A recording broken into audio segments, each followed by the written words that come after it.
এ হচ্ছে আমার মহল্লা, বুঝছিস? আর যাদের দেখছিস সব আমার নামে ধসে।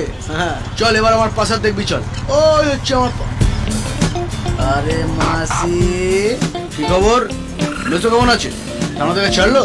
না ছাড়লে বলো, বড় বাবুকে একটু করকে দেবো। হ্যাঁ চল। খালি ফুকটে খাবে। 50 টমেটো দশ সালা। এটা হচ্ছে মাসির 3 নম্বর বর।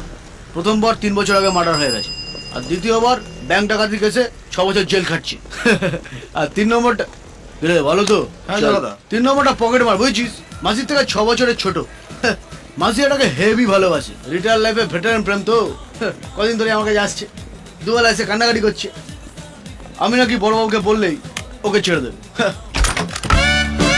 আরে আয়, তোর ভাগ্য ভালো তুই আমার ফি পেলি। যা প্রবলেম, নিঃশ্বাস ফেলার সময় নেই, দিন রাত টেনশন। আচ্ছা তোর ইন্টারভিউটা কবে? কাল। আচ্ছা ঠিক আছে, খুব ভালো কথা। তুই একটা কাজ কর, আজকে খেয়ে দিয়ে ঘুমিয়ে কাটা। শোনা, সামনে যা পাই তাই খাই হোটেল আছে, ওখানে গিয়ে আমার নাম করে যা পাবি তাই খেয়ে নিবি। ঠিক আছে? হ্যাঁ, এখানে সব আমার নামে কি ধসে। এসে গেছে টেনশন।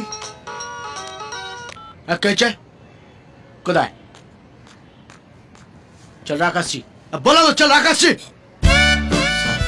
শোন, ছোট্ট প্রবলেম, যাবো সালটাবো চলে আসবো, সব নিয়ে মনে করবি। কেউ যদি কিছু বলে না, বলি তুই আমার ভাই। ঠিক আছে? টাটা।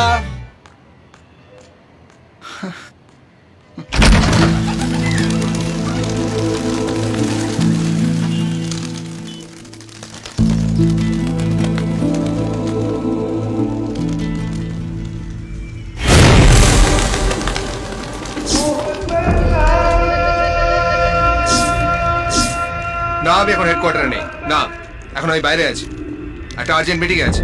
হ্যাঁ, আপনি পরে ফোন করবেন, ব্যস্ত আছি এখন। ওকে।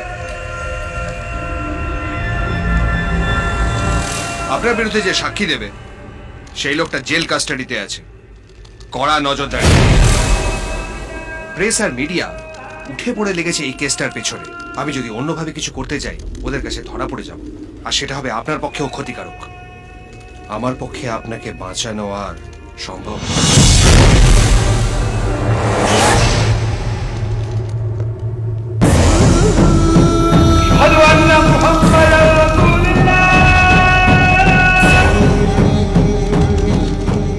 আপনার কথা শুনে খুব ভালো লাগলো।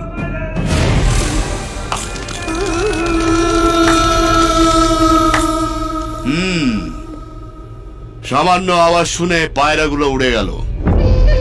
আপনি কি চান আপনার আওয়াজ শুনে আমিও ওদের মতো উড়ে যাই? আপনি তো সিআইডি, আপনি তো সবকিছুই জানেন। আমাদের ধান্দা চলে পাবলিকের ভয়।